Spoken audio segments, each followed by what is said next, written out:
enjoying doing with Sammy during this World Cup is just like bulking at the most ridiculous commentary that comes out, which is just getting like football commentary is just getting so bad these days. So I and Sammy had taken Nora to a little birthday party this afternoon, and she wasn't here, and I was really gutted because like some absolute stupid things were being said, and I was like, oh. So I just made a note of them to tell her later, including France look like they haven't got any legs, which I enjoyed. But the most ridiculous one was Didier Deschamps thought that he'd been anointed with holy water when he was younger, which has accounted for his success. But his team is treading water today. That's pre-written as well. Yeah. Jeez, it's absolutely gopping. Hate it. Bad. Hate it. Makes me so angry. Oh, cool as you like. Oh, it had to be him. I'm going to make commentary bingo for the next tournament, including those two things. That'd be good. I don't think either of those are coming up again. Certainly not those, but... Anointed. Anointed by holy water. Piss off. Right. Okay, here we go. Hello and welcome to the first episode of the O3C podcast of 2023. Yay! We are here back at O3C Games. I'm Jonathan Dunn, and I'm joined, as always, by Chris Dow. Anointed with holy water. And we are going to be chatting about our favourite video games of 2022. Ooh. Here we go. Announcement. Happy New Year! Yay! It is indeed the year of our Lord 2023, and we are here for you and each other. We're busy planning our way through another 12 months of podcasting, but we would love to have some extra support in doing that. We would love to welcome more of you into the Patreon exclusive Discord server to chat with us and help us hatch ideas and plans for the future of the show. But to be in a Patreon exclusive place means you need to check out our Patreon page. Patreon.com/O3C Games is where you can go to sign up from as little as £4 a month, equates to about £1 an episode, and we will welcome you into our inner sanctum and shower you with gifts such as full bonus episodes, outtakes, deleted scenes, video content, including all of these episodes as a video, ad-free and uncut. If you'd rather not pledge a regular donation, then you can chuck us a few quid as a one-off via our support page on our website, o3c.games/support. There's a PayPal button there if you fancy throwing us a little something to cover the ongoing upkeep costs of the platform, or just to say, have a coffee on me. That would be lovely indeed, and a really helpful way of getting the ball rolling in 2023.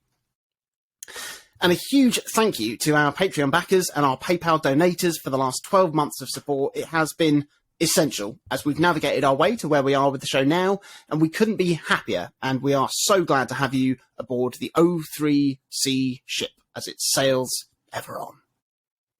Lovely. Welcome, welcome, welcome to the year of our Lord 2023. Ooh, I don't know why I'm making it. It sounds spooky. It's not. It's just a calendar. It's a very early Halloween special. Yeah, why not? Why not? What a year we've had. Oh, I don't really want to reflect on the big global and political news of 2023. No, I certainly don't want to do that. I don't really want to reflect on all of the big global and political news of 2022, but I do want to reflect on the gaming year that was, because we've both had a lot of fun with a lot of games, and we're going to be spending this episode talking all about them. Our gaming highlights from the year and our hopes for 2023.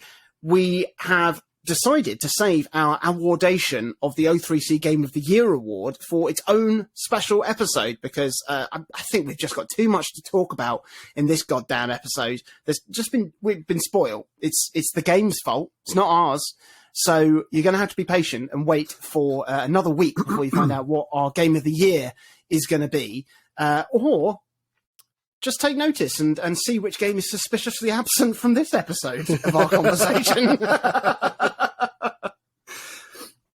Now, because we two Chaplingtons don't really play by the rulebook, we tear up the rulebook, you could say.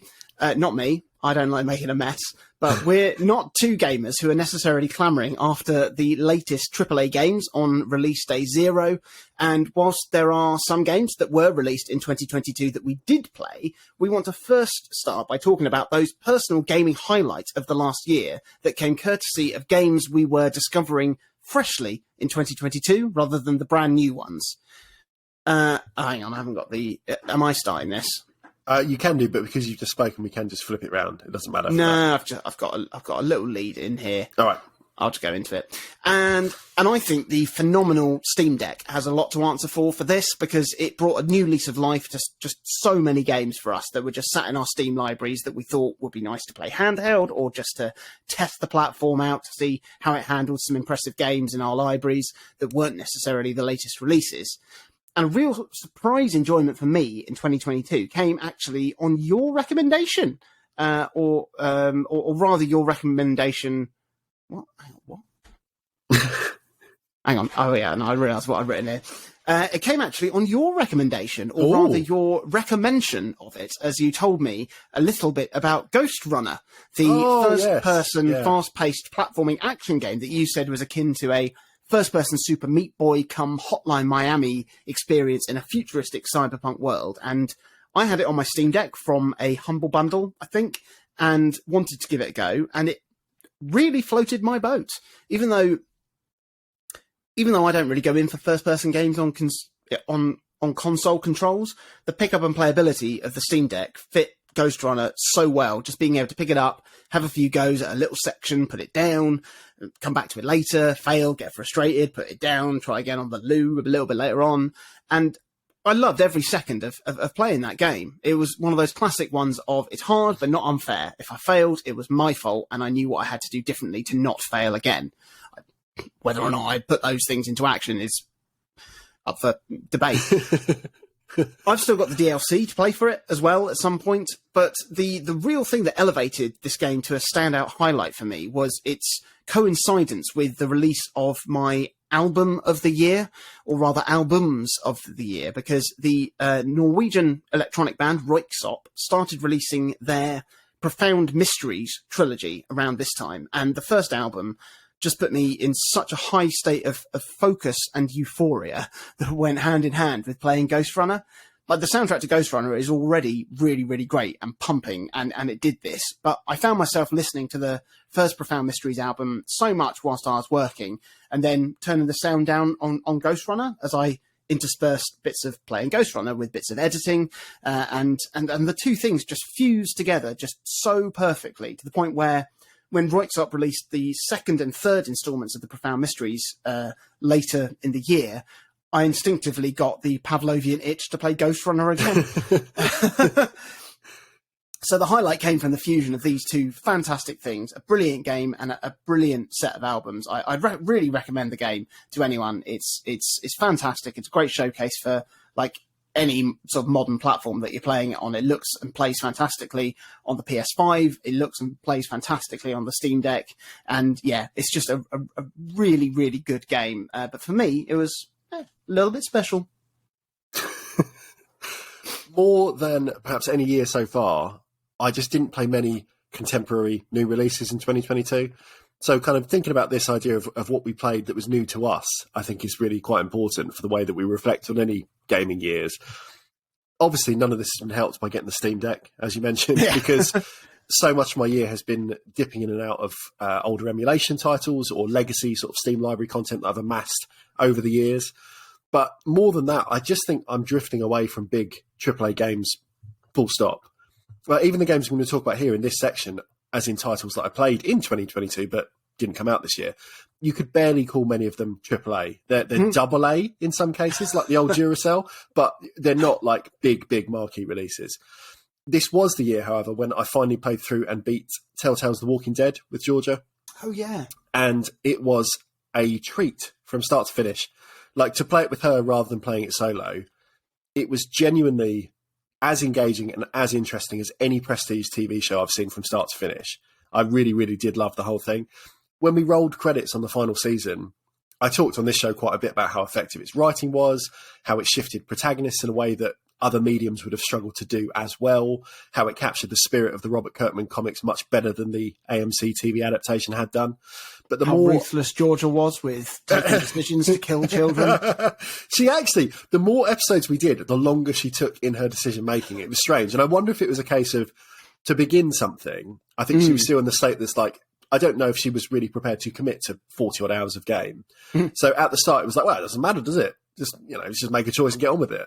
And then as she became properly invested in all these characters, she was starting to think like, well, I don't want bad things to happen to this person. And I'm in control of that potentially. And I think it really changed. And that was quite interesting to see as well. The more the whole experience has sat with me, the more I think all of these things are true, all of these positive points. People, and I include both of us in this, like as in me and you, are put off sometimes by games that don't feel gamey enough. But this game, as being essentially a choose your own path TV show, was somehow engaging throughout the whole 40 or so hours it took to beat. I think it could be because I've reached the point these days where I can appreciate value in almost any genre if it's done well.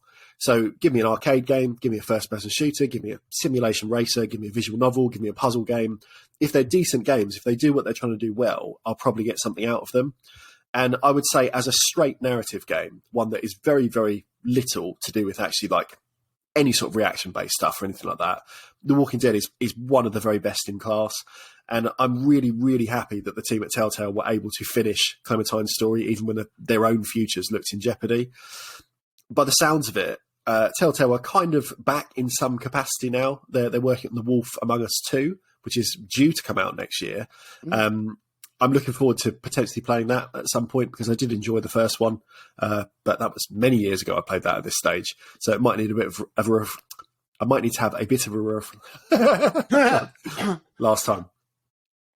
So I might need to have a bit of a refresher to actually bring me up to speed and remember who the characters are and how I left them all that time ago. Yeah, who the wolf is, who he's among. So another couple of games that I really wanted to play when they first came out, but didn't, and was subsequently thrilled that they handled so well on the Steam Deck, were the Resident Evil 2 and 3 remakes. Ah, yes. Very recent, in fact.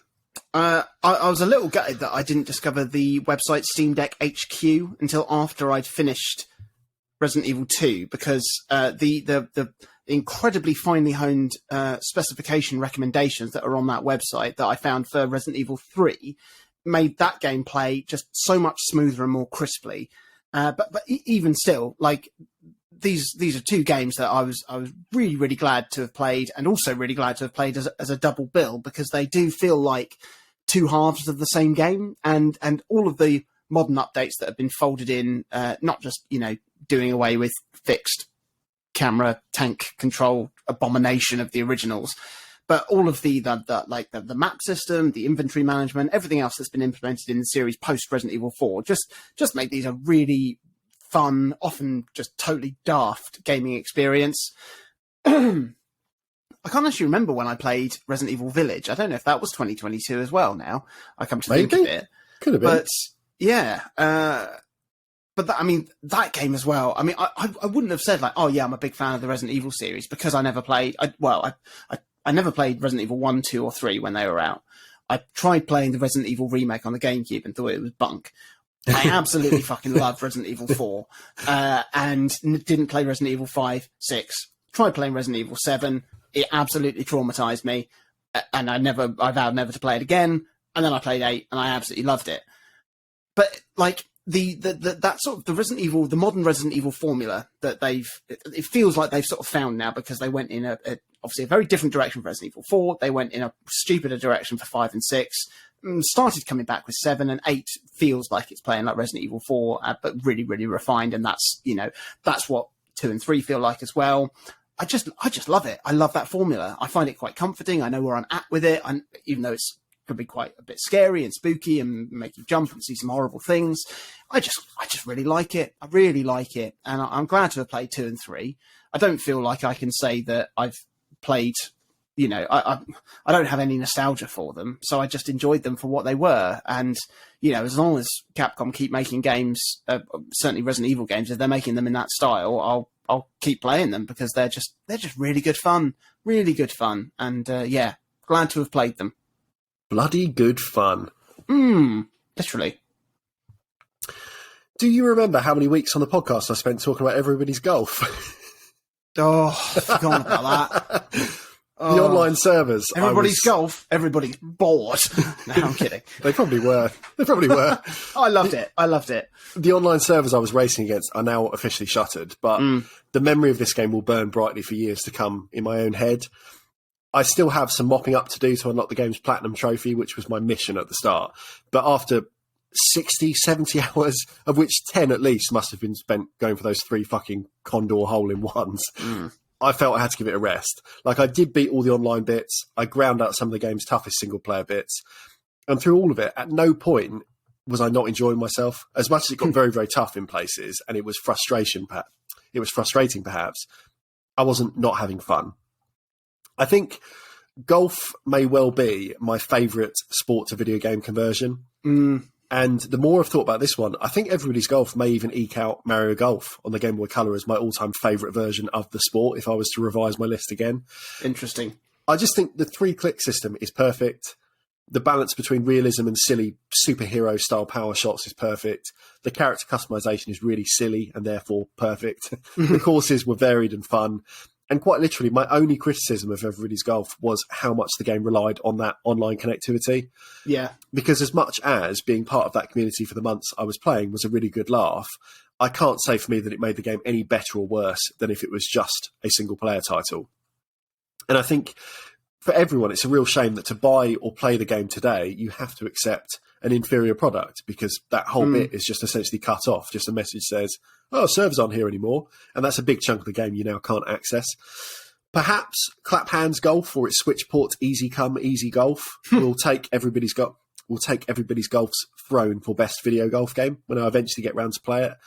But the core game, though, under whichever title, is as fun in 2022 as it was at release in 2017 and easily one of my favourite things I've played this year. So my absolute biggest gaming highlight of 2022, it came courtesy of a slightly older game.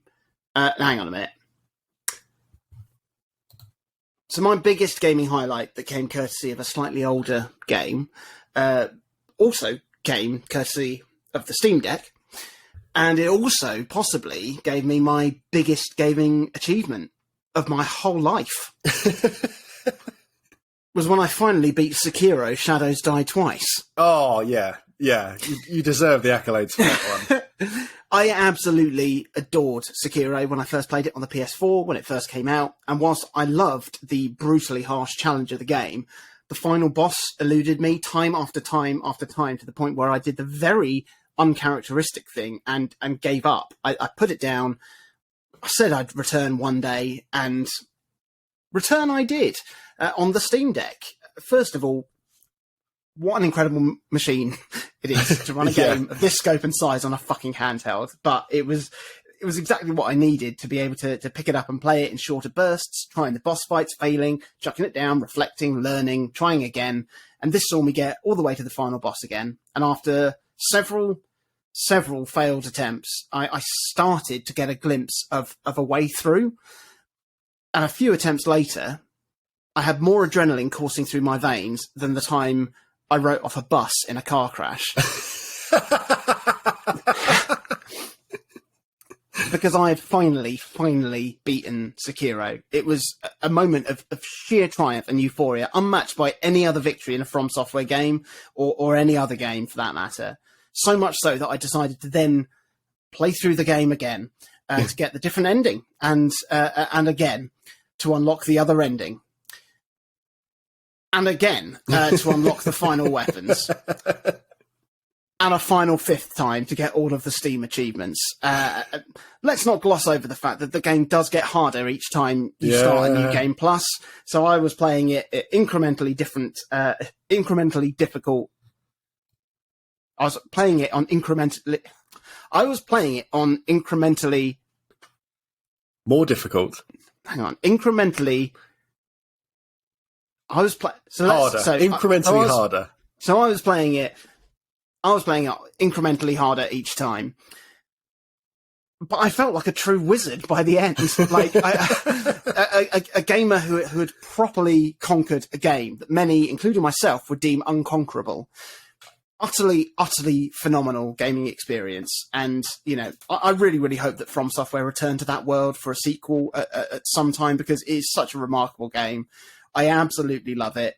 All I've essentially done is really memorize some patterns. That's all I've done. But because of this game and because of the way that's presented and the genius of it, its design, and the experience of being able to play it handheld on the Steam Deck, I mean, yeah, it's something so much more. It's my proudest gaming achievement. It's hi Georgia. Hi. Hello. I didn't see that. I'll let you know when they're done. You can bring me later. Okay. Love you. Bye. I think it's my equivalent of you getting S rank on all of Thumper on VR. Oh, and that was a big moment. Yeah. And what would you rather attempt to do? Do that again or 100% Sekiro? Thumper.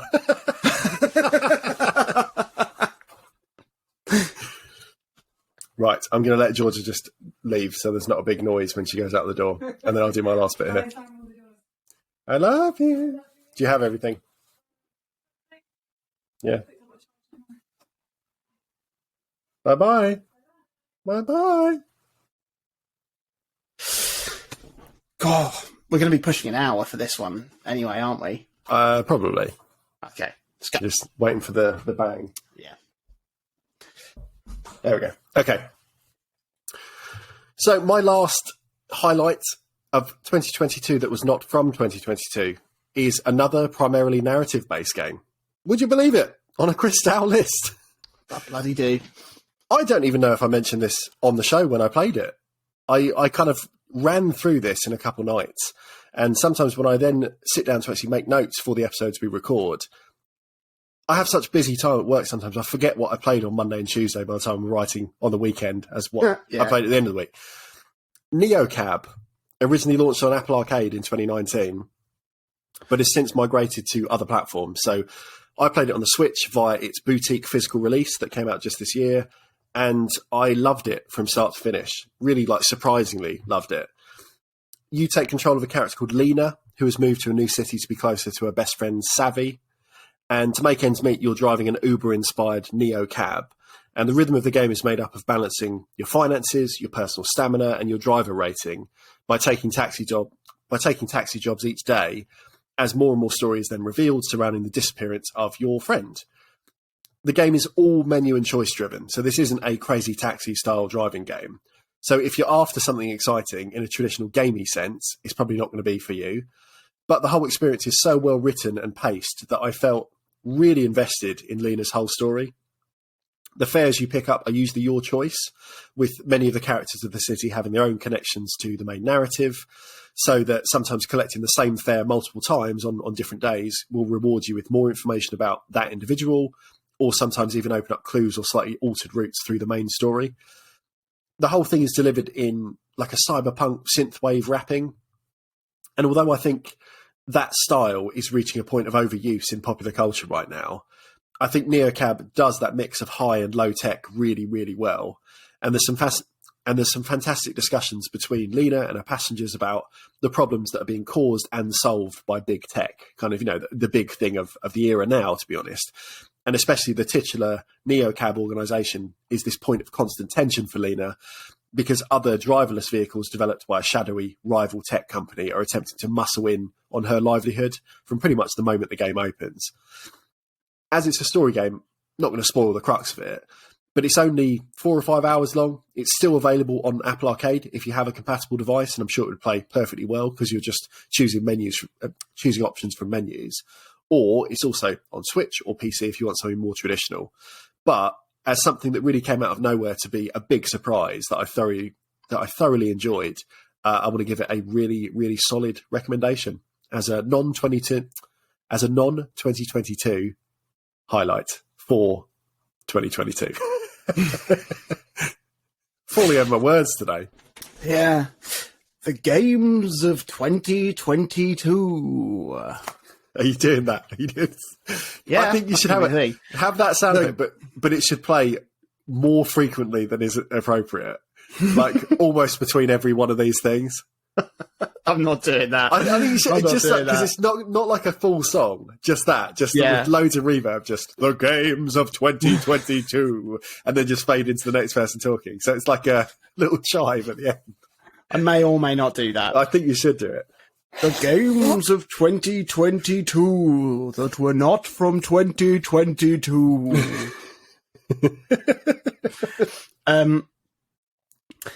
The games of 2023. Are we doing that now? No. The games of 2022 we may play in 2023. Are we doing that now? No. These are the games of 2022. Yeah. I'm just recording those for later. Those will be nice things.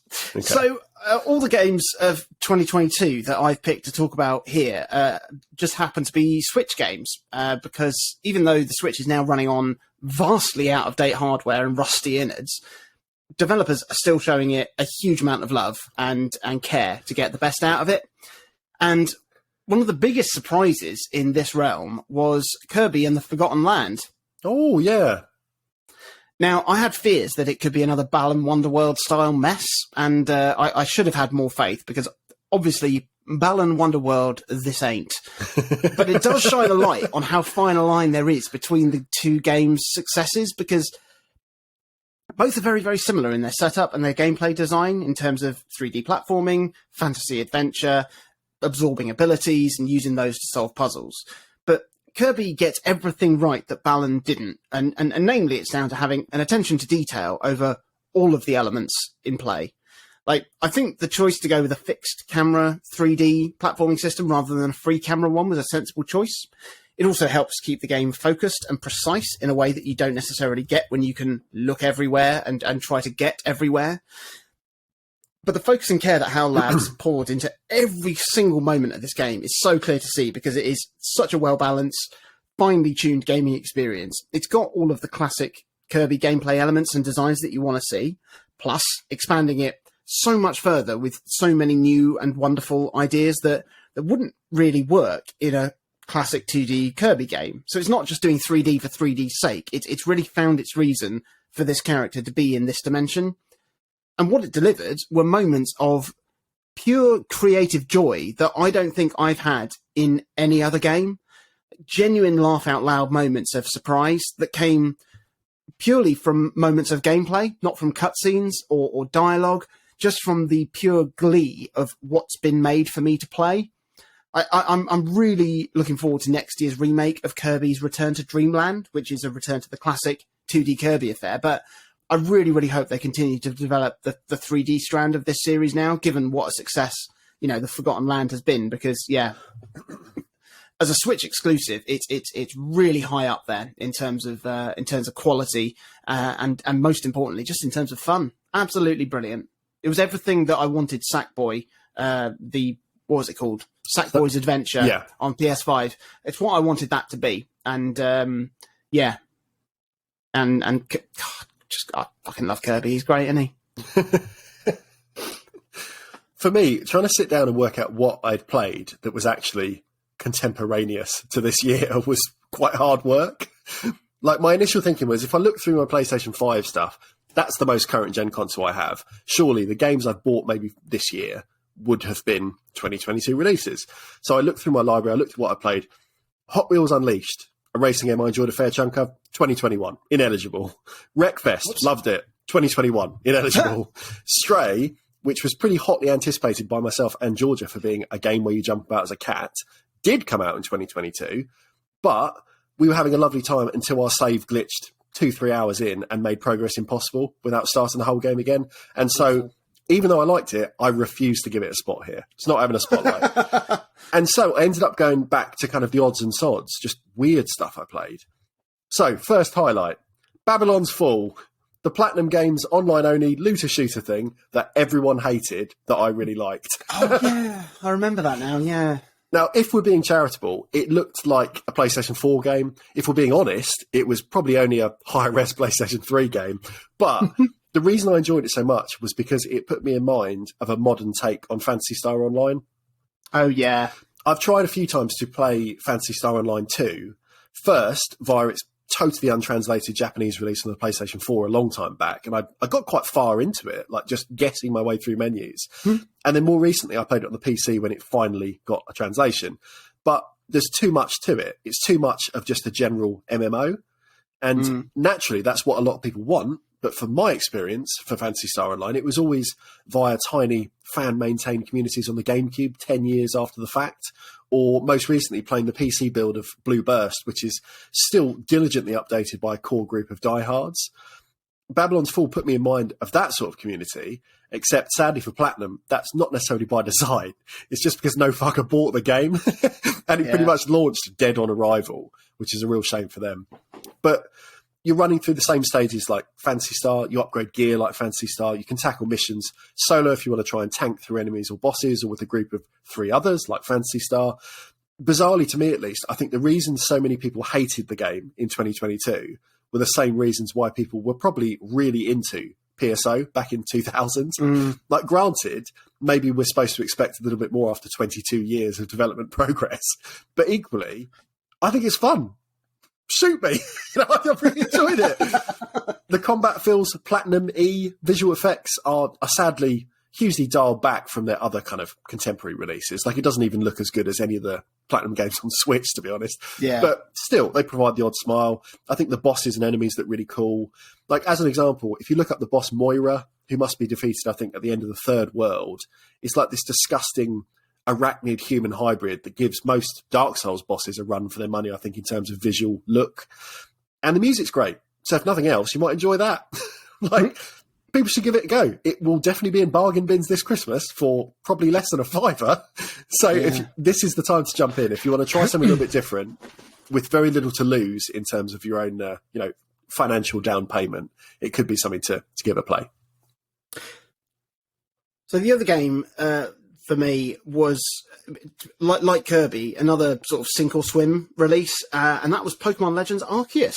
Oh, you liked that one, didn't you? I did, yeah. It was sort of like the first proper full RPG spin-off from the mainline Pokemon series in a way that we really hadn't had before with, obviously, even like the Pokemon Mystery Dungeon and Pokemon Shuffle and Pokemon Shovel and Pokemon Dig and Pokemon Race and Pokemon Dash and Pokemon, what was that blocky one? I can't remember. Pokemon Snap. Was it Pokemon Puzzle Challenge? Survive? Pokemon Survive? Was that one? Who knows? But this is the first time when they went, actually, this is actually even more of, it's significantly less of a spin-off and more like the next big step forward for the franchise. It pushed the game in a very different, more immediate setup, and that was always going to be a risk for a series that hasn't really evolved its core mechanics in 25 years. But plopping you down in an ancient Pokemon land of old, a vast wilderness with very rudimentary tech, it all just felt so right to have this more action-adventure, Monster Hunter-inspired gameplay loop where you have direct control of your main character in a way that you haven't had before, because you are vulnerable in this wilderness. There are Pokemon running around in the wild. Some were harmless. Some could cause you an awful lot of harm. And you felt like you were in this world for the first time with real consequences and a real sense of danger and adventure. It was a genius setup that unfortunately has now taken a tumble vastly backwards with Pokemon Scarlet and Violet. But, I mean, Arceus wasn't without its shortcomings as well, especially in the technical performance space. It was a bit bland and empty, but nowhere near like riddled with the type of embarrassing glitches and bugs and hitches that have plagued Scarlet and Violet.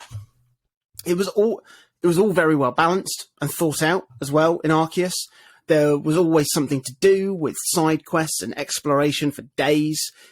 It's a fantastic game. It's a really, really fun refresh of the core Pokemon formula. It's modernized it, but not in a way that's going to make Pokemon hardcore fans go, oh, you've got to change it back because, hey, it's a spin-off. I'd really, really love to see them continue this strand. I hope they don't abandon it, because this Legends side series could be something really, really special. And they've got all these other generations that they can turn to, because this is loosely based on the world. Well, this is based on the world from Generation 4, I want to say. And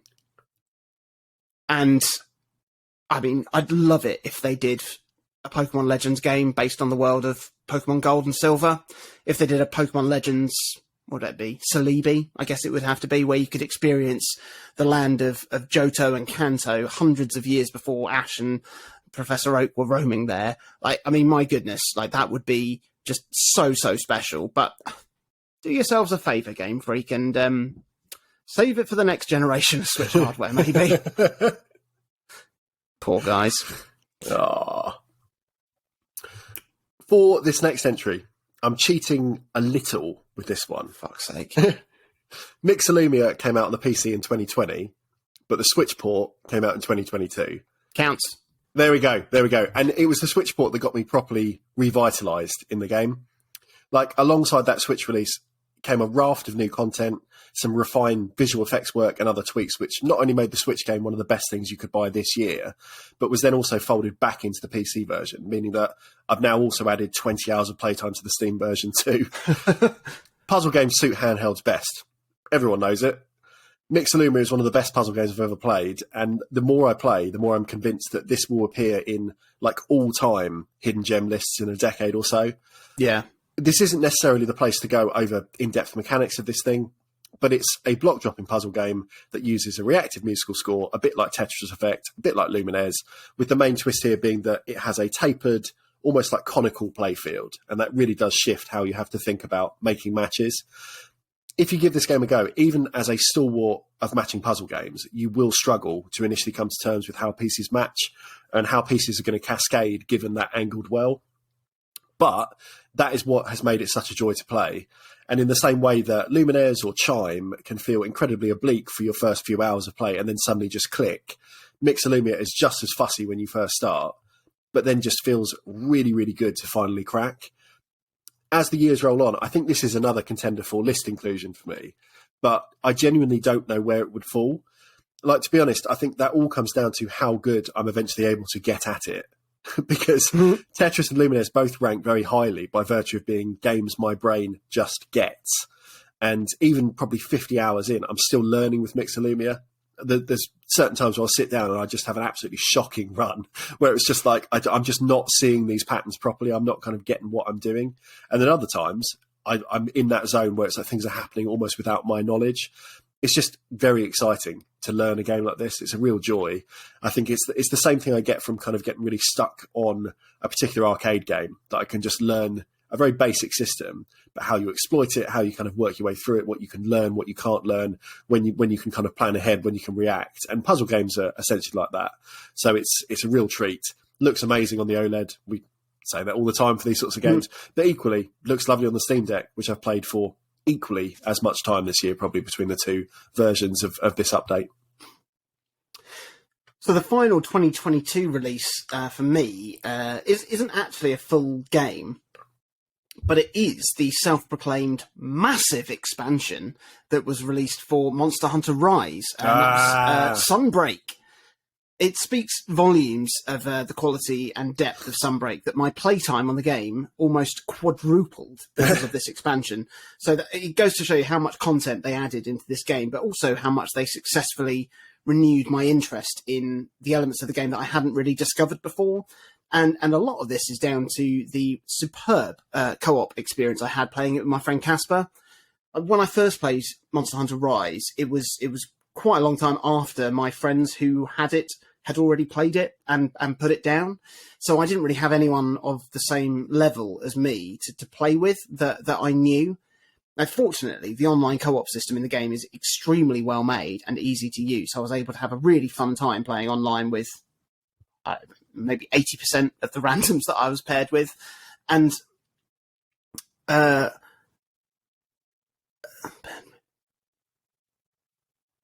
and I was able to complete all of the, the online quests and missions and everything without too much bother. But it was nothing compared to how much fun it was to play with a friend. And me and Casper, in anticipation for Sunbreak, got back into Rise to tick off all of the content that had been released in the interim, including some extraordinarily hard challenges that we bossed our way through. And then we set out to enjoy the brand new content, which elevated the game to just a whole new level with its new mechanics that saw you be able to fight bigger and badder monsters, craft bigger and badder armor, bigger, badder weapons, enjoy all manner of just bigger, badder story elements. It's just absurd. It's absolutely absurd. When you think that they can't elevate, how impressive a certain dragon is, they'll be like, oh, here he is in gold. It's just wonderful. We had such a blast playing it, and I know there's still content coming out for it, like on a fairly regular basis, that we now need to catch up on all of that at some point. But it's such a testament to how Capcom have been. It's such a testament to how generous Capcom have been with this game, because even though the expansion was a paid expansion, the support they've shown to this game is phenomenal, and I can call myself wholly satiated and desperately looking forward to whatever comes next in the Monster Hunter franchise. And I've also seen now that they've announced that they are releasing Monster Hunter Rise for PS5 and Xbox Series X, and I'm tempted. It's not handheld though. It's not handheld. It won't have this. It won't get the same amount of play. And I know the PC version is on Steam Deck and plays well, but we'll see. Watch this space. We'll see. For my final 2022 highlight, it's not a game at all, because this was the year of new hardware. And between the Playdate and the Steam Deck, for me, 2022 will go down as one of the very best years for gaming, because even though I didn't play many brand new releases, those two devices felt borderline revolutionary in their approach and execution. Thinking back to getting my PlayStation 5, the most I can muster now the dust has settled is a shrug. And that feels awful to say, but I've already mentioned I'm not buying and playing many brand new games. And the experience of that machine after I'd been wowed by Spider-Man Remastered, after I'd grinned through Astrobot, it just feels kind of so-so. These are very sharp, very shiny games, but they're just the games I was playing on the PlayStation 4 before. The Steam Deck, for being much less powerful, obviously, it's opened the door to so many experiences, both old and new, that I can't see how this doesn't end up ranking up there with my very favourite piece of hardware ever. And it's a PC, yes, but it's in a form factor that rounds all of the edges from the boxy utilitarian laptop or home computer. And SteamOS is a genuine game changer in how it gives you access to a full library, but with these baked-in tweaks that mean if you want to play on a dock, if you want to play using a dock on a TV, it's easy. Syncing controllers of any flavour, easy. Making performance changes on the fly, easy. Combining a variety of input methods to make any game playable, easy. The games I'm able to play now whilst sat in bed or whilst lounging on the sofa just blow my mind. There's just so much choice. And when you then factor in emulation too, because the deck is honestly the best in class too when it comes to emulation performance, really, you've essentially got access to near enough every game released on near enough every platform that's existed, going from today back to gaming's year dot. It's not without caveats, of course. And if you're not into tinkering and faffing with tech like I am, you can probably dial this frothing enthusiasm down to a more considered simmer.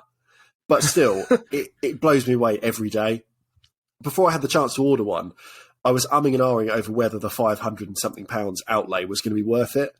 But after 6 months of essentially playing it every single day, I'd say that figure is undervalued, if anything. Like, if I'd known exactly what this thing would be capable of, prior to ordering, I'd happily have invested double to secure one. It's just so essential. Don't think I would have been able to afford that. And the Playdate. We both love it enough that it's been the central crux of this whole season of episodes. Yeah. I'm sure there are some who might roll their eyes at an indie handheld that plays bite-sized games of varying quality on an unlit 1-bit display. But I really do think nearly everyone would change their tune, at least to one of mild interest rather than, a shoulder shrug, if they actually held and interacted with the thing. the Steam Deck is everything to every person. The Playdate is very niche things to very specific people. But the draw is that these experiences, for the most part, are totally exclusive to the Playdate alone. So, yeah, you've got a side-loaded version of Slitherlink or Solitaire or Tetris, and they are just that. They're versions of Slitherlink or Solitaire or Tetris.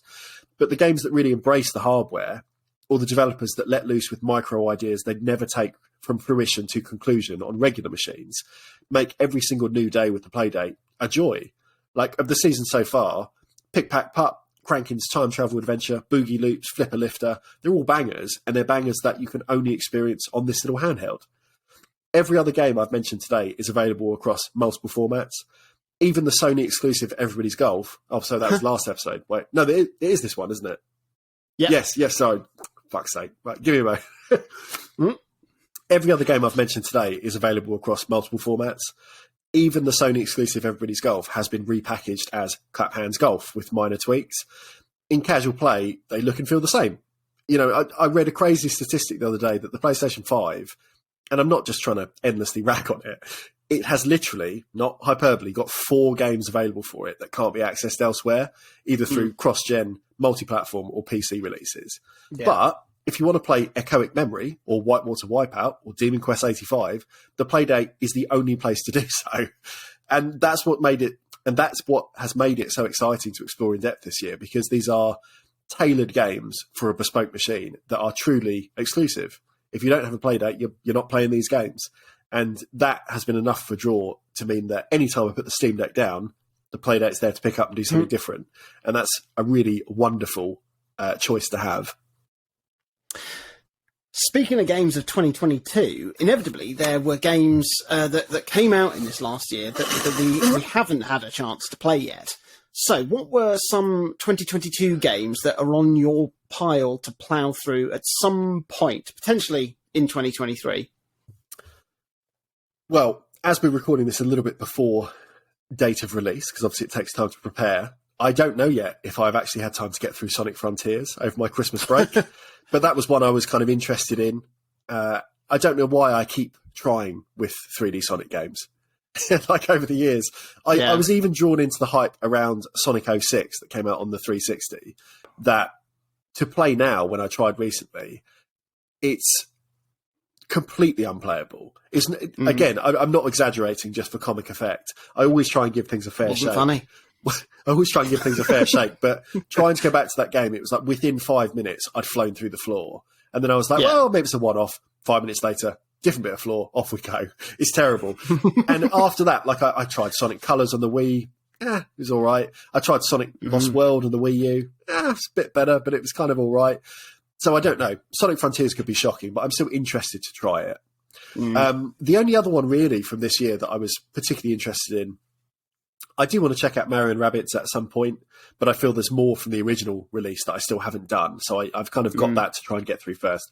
But the Donkey Kong DLC from the first one is flipping brilliant as well. Yeah, I'd heard it was really strong. But I never got around to checking out Immortality either, which was not a sequel to, but it was by the same developer as Her Story and Telling Lies. And Her Story made it into my list when we did our revisions last season. Telling Lies I never got around to either, but Immortality has reviewed so well. It picked up a couple of plaudits at the Game Awards recently. Like it's meant to be a very, very good game, despite still being, in essence, an FMV title. Yeah. So I'm really excited to give that a go at some point. And that's kind of me. That's the stuff I missed. There's lots of stuff came out, but I just don't remember what. Yeah, I mean, I've still got stuff that I've started and haven't finished, like Xenoblade Chronicles 3, Mario & Rabbids Sparks of Hope, God of War Ragnarok, all of which were surprisingly usurped by the significantly worse Pokemon Violet. But I do plan on playing all of those at some point, and I also really want to play Bayonetta 3 at some point as well, because it does look very, very cool.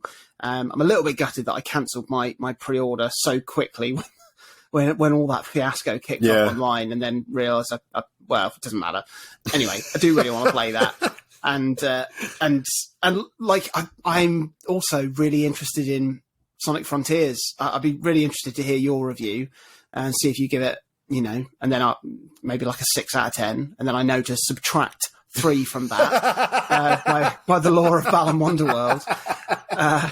Did I give that a 5 or a 6? I can't remember. You gave it a 5. You gave it a 5. And you gave it a 1.5. At best. At best. I'm really hoping that a demo is released for it. I know that there's a demo for the Switch version on the Japan eShop at the moment for Sonic Frontiers. Okay. Apparently, and but I don't really want to play it on Switch. If I'm going to play it, I want to play it so it looks, kind of nice. Yeah. So I might play it on. If a demo releases on PS5, I'll certainly give it a go. Or if maybe I can pick it up for like $9.99. But then, to be honest, it might be released as like a PlayStation Plus subscription game in one of their things at some point. It's certainly possible. So yeah, we'll see. But I do really want to play Xenoblade 3 at some point because I've absolutely adored those games, and I know that I will with this one. I did. I was really enjoying it, and then just stopped playing it. So let's look forward to 2023 and talk about some of the games coming next year that we are practically salivating for. That was method acting there. It was, wasn't it? Did that well. Legend of Zelda, Tears of the Kingdom. Oh boy, that's a big one. Obviously, I really hope it's good. I've been a bit all over the place experiencing the highs and lows of open world gameplay this year with beep, building on Breath of the Wild and Pokemon Violet dragging it. I'm just gonna. I beeped out Elden Ring. I'm just gonna mention it in passing. Yeah. I've been a bit all over the place experiencing the highs and lows of open world gameplay this year with something like Elden Ring building on Breath of the Wild and Pokemon Violet dragging it kicking and screaming back to 1994. But I know that Tears of the Kingdom won't be one that is rushed or compromised by anything. So fingers crossed. I'm so excited for it. Oh gosh, I've actually written a fair amount here. I wrote nothing, so I'll chip in with a few. Do you want to say anything about Zelda? I'll play it when it comes out. That's what I've said so far. Yeah. I'm really excited to have more Breath of the Wild style Zelda because I enjoyed it more than regular style Zelda. And the fact this has taken a full console generation essentially to make a sequel to, hopefully will mean good things, but equally it could well be that we get an announcement in the new year saying Switch 2 alongside Tears of the Kingdom, and it's another Twilight Princess situation.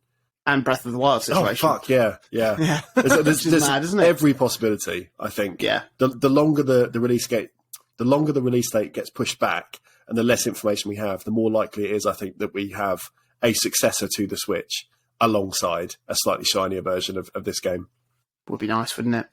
I mean, most of the games I've got on my, sort of 2023 wish list are sequels or remakes, like Octopath Traveler 2, which will be nice, I'm sure. I've already bought it on Steam, so I'll probably be playing that on the deck or via my dock for the 4K 2D experience, perhaps. There's also Sports Story, which is the long-awaited sequel to Golf Story, which was just a fucking banger of a game. And Sports Story looks to be just the most incredible follow-up. Not only are there like more sports introduced, like tennis, cricket, football, BMXing, volleyball, fishing, but there's also like RPG elements in there, and there's like dungeon exploration and all kinds of. I'm so excited for it. I'll like 100% be booting it up day one, and I cannot wait. I'll do one now. Fill in the gap. One of the games I'm genuinely interested for, and I would say maybe no one else in the world is Theat Rhythm Final Bar Line. Oh, yeah. Because of all the Final Fantasy games I've played, the Theat Rhythm games are my favourites, which is stupid. But the two games that released on the 3DS were both really good rhythm games. They both used the touchscreen and stylus rather than buttons. But still felt incredibly precise, like very, very good games. The first game had a big soundtrack, like quite a long list of tracks to play through. The second game about tripled it. And this version on the Switch and wherever else it's going to launch is about 8 times the size again.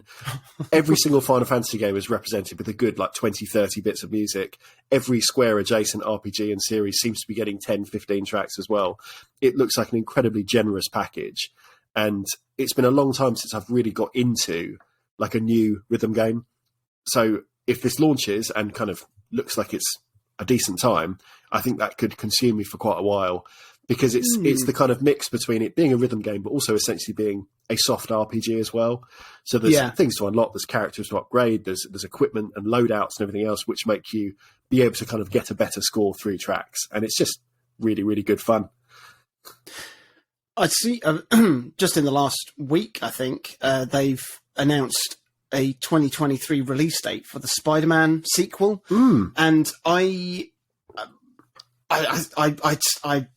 wouldn't put money on it still coming out. Next year. It's another one that I really hope they don't rush, because I think they do need to branch out from the New York setting with, obviously, the original and the Miles Morales expansion. They've totally covered that area, so it'd be nice to see how they've chosen to elevate the sequel.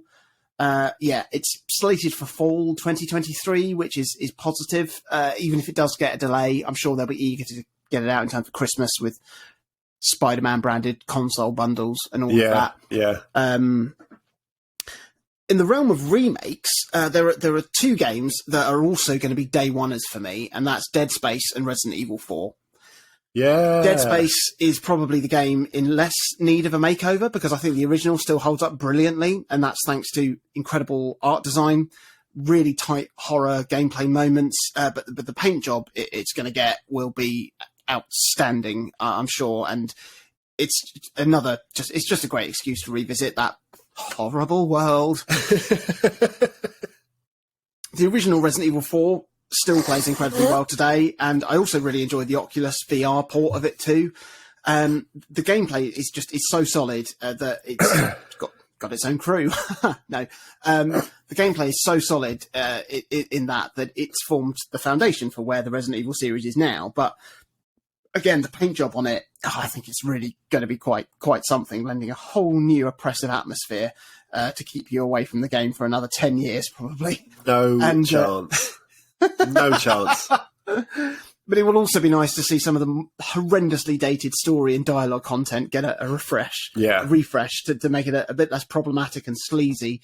So those will be incredible experiences, I'm sure, and I really want you to at least experience it. So I'm going to have to play it with you at some point. I think that's the only way, to be perfectly honest. Maybe we book ourselves in for a Halloween double bill of Dead Space and Resident Evil 4. God. That's a face. The face Chris just pulled is worth subscribing to the Patreon for to get the video version of this. I've never seen that before. Oh, dear. God, you look like a constipated spoonbill. The one thing I don't know if excited for is the right word. I'm interested to know more about is the PlayStation VR 2. Should in theory launch next year. The biggest problem, Resident Evil Village is going to be a launch title for that, and they've said that it's going to be a free update for owners. Oh wow, which is pretty good. I'm never going to play it. Never playing Resident Evil in VR. I think apart from Resident Evil 4, that's fine. The big challenge at this stage is Sony have to sell me on this idea of essentially spending the cost of a PlayStation 5 twice again. In order to have the VR, because it's like 500 quid, isn't it? Is the RRP, which is a lot of money. We'll say it's a lot of money. Whereas I've already said today, I would pay double for a Steam Deck. I probably wouldn't for VR I know nothing about kind of thing. Yeah. I've every hope that it's going to be a transcendental upgrade from the original PSVR, because we've already seen how much better it can be with the Oculus or kind of any other kind of modern headsets. But then you do have the additional problems that this is now tethered again, isn't it? The VR2. Yeah. So any sort of freedom you had from using the Oculus, you're not going to have, because it's got, all the extra tech, which is making this a higher fidelity experience. But equally, do you want that trade-off? It's that portability thing, isn't it? Of saying, I play something on the Steam Deck, I play something on the Switch over a shinier version because of the convenience of being able to carry it around my house or take it away with me. And to lose that, I think, is going to be a real battle for Sony to kind of combat in press. Yeah. It's why I got so much more playtime out of my Oculus Quest than I did with PSVR, just because of that small amount of hassle involved in turning it on. Yeah, I mean, it'll be interesting to see what is announced. To be honest, if someone said Tetris Effect is getting a refresh and looks even better, might spend the £500. But more realistically, like the games I'm actually interested in. Let me know. The games I'm actually interested in, No Man's Sky is getting a free update. For anyone. So if you have the PS4 version, you've already got a free update to PS5. If you have the PS5 version, you then get a free update to VR. So that's something that you could play day one as well. But also Fantavision, an old PlayStation 2 puzzle game where you pop fireworks in time with music, has just had an announcement that that's going to be their day one as well. And that, to be honest, is more interesting to me. I know. I was going to say, that sounds like a saying go play Resident Evil. That's a future top 10 for you. Oh, the original Fantavision is really good. Really, really good. I like it a lot. But yeah, who knows? It's a real kind of case of a wait and see job, I think, for that one. But equally, as soon as I had an experience with the PSVR, I then ordered one the next day. So I worry that it's the same sort of thing. I'm very susceptible to kind of new tech, that it's like you feel it and experience it. And then my initial response is not like, well, that'd be nice to pick up in the future. It's always like, well, ideally I want it now. Could I have it this evening? Could Amazon drive it to my house before I get home from work? Which is obviously, very irresponsible as an adult in a tough economic time. Yeah, but you're talking to somebody who's on exactly the same page. Yeah. The only original game, like proper original game that's coming out next year that I'm looking forward to is Hogwarts Legacy, which is the open world adventure set in the wizarding world hundreds of years before Harry Potter. And this is a game that I've really wanted in concept ever since I first read the first Harry Potter book. Just the ability to be in that world and explore Hogwarts and the surrounding areas. And it looks to deliver on that experience in just such a lovely, lovely way. Like up until now, Lego Harry Potter has scratched that itch beautifully because it's just brilliant. But it'd be nice to experience a time in the Hogwarts history before Harry Potter and Voldemort and Dumbledore that, I can then feel a bit more of a personal ownership over. It is, of course, a bit of a shame that some of the focus of the game is overshadowed by J.K. Rowling and her personal opinions. Like, I don't really want to get into the discourse around it. But what I will say is that as far as that goes, I think only new perspectives deserve a platform to be discussed, not old established ideas. People can obviously hold whatever opinion they have about things, but if that's been the status quo for hundreds of years, you don't need to shout to keep that side of the conversation alive. So, I'd be more than happy if J.K. Rowling just kept her mouth shut. But I think it's such a hard thing to distance yourself from art because you don't agree with the person that created it on whatever level. Like, I love Brett Goldstein and I love Ted Lasso. He's a Spurs fan. Roald Dahl was a bit of a racist, apparently, but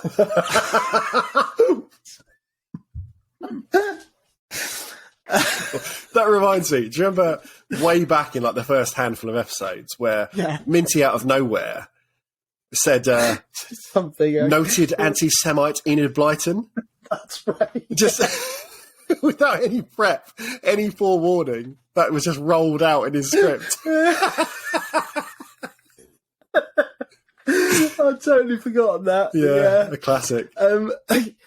Roald Dahl was apparently a bit of a racist, but I'm not a racist, and I don't feel that Roald Dahl's work promotes those beliefs. So I'll continue to enjoy it, and I fucking love Harry Potter and that universe, and I don't feel that they peddle any alleged transphobic messages or anything like that. So I'm going to continue to enjoy it as much as I want. Otherwise, I'm just cutting my nose off to spite my face, as it were.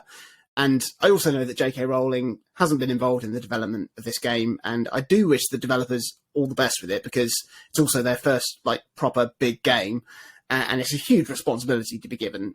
So yeah, I hope it's good, and I hope it's something that I can really enjoy. There we go. Is that the end of this one? That is, yeah. And then so the other one's going to be quite small, isn't it? Well, maybe. Depends how much you say about Arcade Paradise. I've got a chunk. Yeah, And I've got a chunk about Bloom as well. Cool. I've got a fair amount. I've got a fair amount of Elden Ring. Yeah, I haven't written anything about Arcade Paradise or Bloom, but yeah, we'll see. We'll be all right. Yeah. I'll wrap this up. So there we go. Those were our gaming highlights of 2022. Those were our hopes for 2023. We'd love to know what your gaming highlights were from this last year. We'd love to know what games you're looking forward to playing in the next year as well. Reach out to us on all of our social media at O3C Games. You can chat to us individually as well. I'm on Twitter at Jonathan Dunn. I am still on Twitter at Chaz_Hodges. If you've enjoyed this episode, if you've enjoyed this last season, if you've enjoyed this last year of episodes, please do consider heading over to Patreon, patreon.com/O3C Games, and donating a little bit to help with the upkeep of the show and keep us going for the next year. You can also give us a one-off donation via PayPal if you go to our website, o3c.games/support. Read our articles and look at our videos that are on there as well. There's some really fun stuff.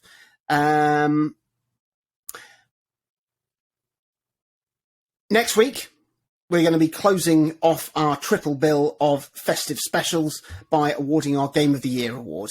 You've probably got an inkling of what it might be, certainly what the games are that are contending for it. But please do join us next week, where we will be we'll be challenging each other to figure out what we're going to award it to. 1, 2, 3. That's the one. Stop that.